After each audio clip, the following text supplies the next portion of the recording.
how do you manage internal operations to ensure growth? After that, I'll take the questions that were coming up here. This is just about 20 minutes of discussion. How do you manage internal operations to ensure? So it's designed for small and medium business or scale business owners who want to expand their business and occupy a larger share of the market. Operations describe the activities involved in day-to-day functions of the business conducted for the purpose of generating profits. For operation to be functional and to fulfill its purpose, the enterprise must find new ways to improve the methods that it carries out these operations.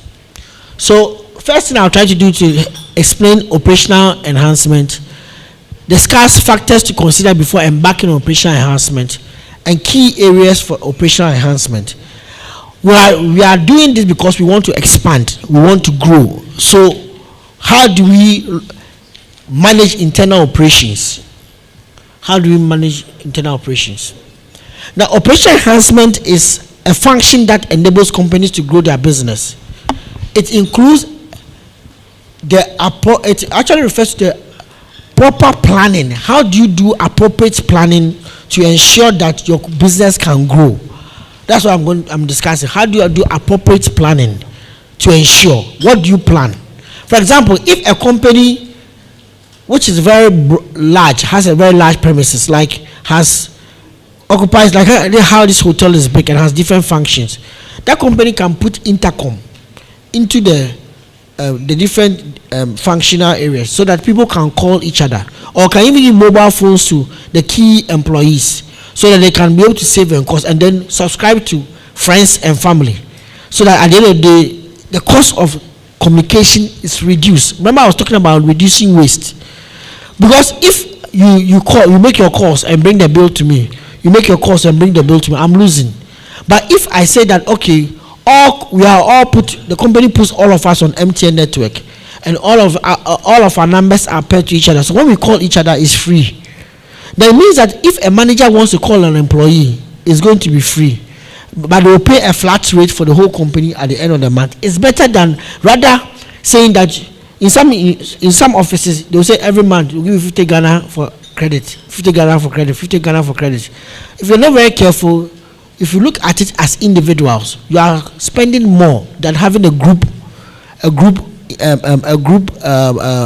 bundle that has been subscribed. So in that case, you are sharing one network, and then you have got a bundle that allows you people to be able to exchange information and then send calls to each other at a very subsidized rate. So we are going to look at some of these things within the organization. First way you can grow and through your operations is to make sure that you plan your business appropriately and you handle your communication well.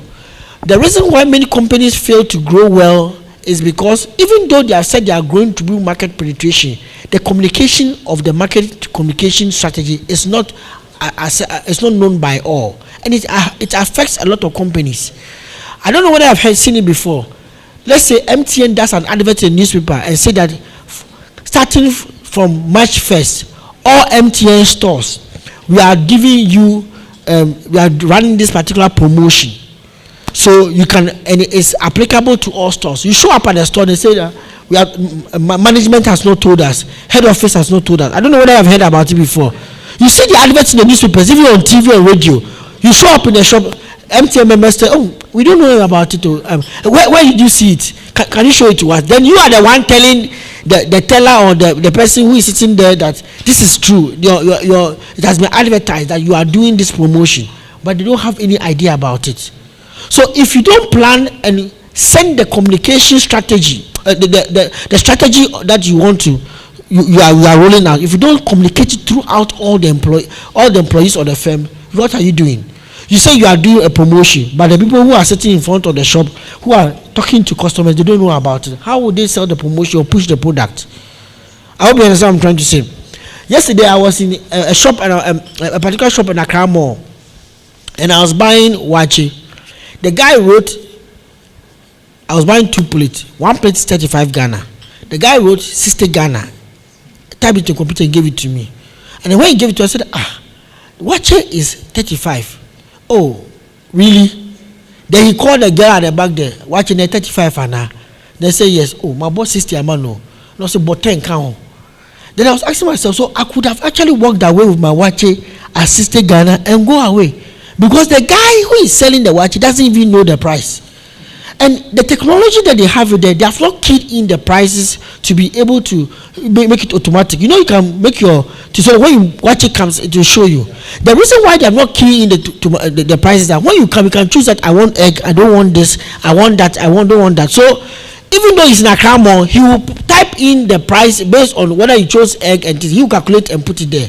But when I can say I want the whole package, the whole package is 35. Now it's a flat rate. Either you take the whole package or the raw package. Rice alone is 10 cedis. That one they'll just give you willy. And then when you ask for the whole package, egg, everything will come. And so that they can throw in cocoa free for you. So I came and said I want the whole package and throw in cocoa free for me. I hope you understand me. And the guy gave me 30 Ghana for one.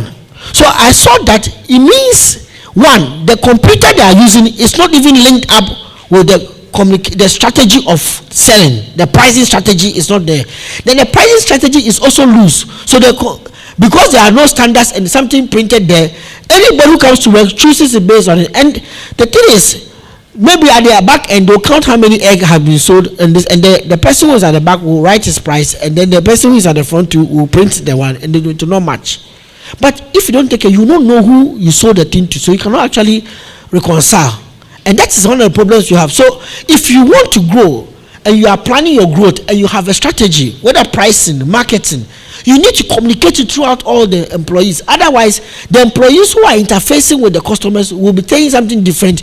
You also be promoting something different in your own institution. It happens even in schools. They are selling admission forms. And sometimes people, if you don't know how much school fees is supposed to be paid, you ask this person, say that, oh, ask the other person, ask that person. And consumers get confused. They don't know even what to do. And what consumers don't like is when they are confused in front of the company, and they are more the person who is in the representing the company is more confused than the consumer. Oh, it's true. The consumer himself knows more about the company than you who is standing there representing the company. So please, if you want to grow, first thing is that whatever strategy that I taught you in the beginning, you need to make sure that when you choose to deploy that strategy, teach all your employees about it. You should all be in sync. You should all be in one mind concerning, so that you can be able to communicate the same message across. The next one is preserving and protecting value. One of the things that people forget about when they are growing is that they think that their product is not good, so somebody's own is better. So they want to make sure that their product then becomes like somebody's own, forgetting that maybe your product is also good, just that you are not packaging it well. Sometimes, like I was saying to you about Pepsodent. Pepsodent is a very good product, but maybe the way it was being packaged from the time we were children, it was not competitive in terms of its design as compared to what Colgate and then Close-Up is doing. Close-Up even has a particular version that is transparent. You can see the toothpaste itself, and that's very interesting for the youth. So if you want to compete like that, maybe your packaging is what you change. It might not be necessarily changing your whole product, because your product may be good. People don't realize that sometimes their product is good, and they think that the other person's product is better. Because you don't know your value, you may not preserve your value. You may throw away your value and then go for somebody's own, and then later realize that yours could have been better. I hope you understand what I'm trying to say. So even if you are preserving yours and you want to copy somebody, know what is good about somebody's own. You know the car RAV4. Okay. The 2010 and I think the past RAV4. One interesting thing about them is that the RAV4, if you go and park, it was opening this way. Remember, the old version. It doesn't open to the top. It opens to the side, the boot. So if you go and park in a very small place and somebody has parked behind you, you can't open your boot. You know that. Good. So when it became a problem in the US, so when Ford and then the Rogue, Nissan were designing their new cars, which was supposed to go and compete with the RAV4, they made it in such a way that with the Ford, the Escape, the 2012, 2013 versions, when you put your foot under, the boot will open. And then with the Rogue, there's a small button that you press it with, if your key is with you, it will just pop up and just open to the top. The new RAV4 to start opening to the top. What am I trying to say? If you realize your competitor has a problem, don't go and repeat the problem. you can see your value and add it, and then afford to realize that if they don't change their style, it may not help them. They also lose. So sometimes understand your value and also understand the value your competitors have before you change it. Because if you invest in changing your whole product line, you may realize that and they will not like the new one they have brought, because the old one was still good, was still perfect, was still efficient for them. What you have bought new, they don't even know about it. They don't want to be associated with it. I hope you understand what I'm trying to say. So please let us protect our value and preserve it. Okay. Now another one is stable, motivated management and high performing workforce and employees. Anybody who wants to roll out a growth strategy has to know that if your employees are not happy with you, the growth strategy will die. The guy is about going to go and do you say they should now expand to the other street and sell there. He has to go up and down and be doing the selling. The current street they are selling on, what have you been doing for them? You promise them that when they sell one, they'll get maybe 10% out of it. That 10%, up to today, they have not even seen it. How can they believe you that if they go to the other one, they do it, they'll get something? Sometimes even employees lose confidence in the management, because management promises, it never fulfills. So when you bring any new strategy, he has come again. Let him continue. They'll be watching you. Yes sir, yes sir. But nobody will put in any effort in it because they're not motivated. You know that sometimes your business can eliminate waste because your employees themselves, or they can even increase value because your employees themselves are motivated. There are certain things that when a customer is sitting there, like you're in a shop, and somebody comes there, please, I am buying Tampico. Oh yeah, in the fridge.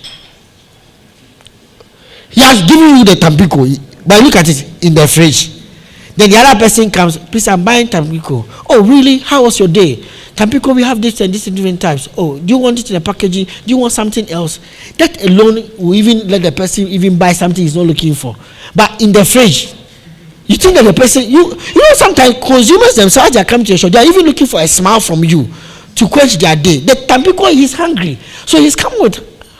Sometimes even this the thing to quench his anger, his hunger and anger. He's angry and hungry at the same time. Then in the fridge, I said, you get surprised about his reaction. And I've seen people walk away from shops just because of the attitude of the attendants. So and even when you're going for loan, sometimes if you're not very careful, the person. Let me give you a better example. Ghana Commercial Bank. When I was in KNUST, I went there to go and remove my money. The loan had come, snitch loan. But that account, my students, we don't have money. Then you want to go and remove it. When I was going to remove it, the teller told me, engine at home crap. And then they did to me, I look at the teller, I felt very shy because the queue that she said it in front of everybody, and I looked at the thing, this small money that coming. That time I can't remember, 200 CDs or something like that, 200,000, and I was going for it. That's about how much? 20,000 Ghana. 20 CDs now. 20 CDs now. Hey, Charlie, your mama says so. So I was going for this thing, standing in the queue with workers. Get to my time. Say, man, I looked at her and I told her that I'm taking everything. When I left, I opened an account in Barclays. Because Barclays, apparently that time the card was working, so you don't need always to queue. But Ghana Commercial, by that time they didn't have a card. Every time you have to queue. I hope you understand what I'm trying to say. And sometimes that kind of rapport, you don't even like it. They are discussing your financial things and they are saying it loud. I was in Sanchat Bank the other day, and when I went there, as soon as I sat down, I wanted to talk to one of the managers. I saw that our financial director had written that some money should be transferred on the letter. But as soon as I saw the woman kindly softly turned the thing around because he knows that this is confidential. But she was working on it. But I found that was very smart to do because the way it was lying, you found that the tables are very short. So as soon as you see the signature, you see that this is a transfer request. But she kindly just turned it down, and I said, this is keeping consumer confidentiality. And I was happy because I was saying that if it was mine, I'll be very happy that you do the same thing. But I was in another department in the same university, and I went there, and somebody was asking for a loan. Some guy, he's very too low in the university, he was asking for a loan, 300,000. So when I got there, the loan people were proposing the loan. Well, what are you looking for? And I was asking for something. Then they put the loan forms in front of me, and she was working on it. And I said, what are you working on? Also, oh, this man is coming for a loan. And I felt very bad about it. I said, so I just said, how much is that? So you look at it, 300,000. This man. And I said, so what are you? But you don't give loans. Oh, we authorize it. We check your payments and see that whether you can be able to pay. Then we authorize it. I asked myself that I will never bring a document to this room, because it means that if you ask for any money and they process it for you, everybody in the university will hear. I hope you understand what I'm trying to say. So if you have, and the way he was talking, he was angry, because I think he was more annoyed about the guy who was asking for the money.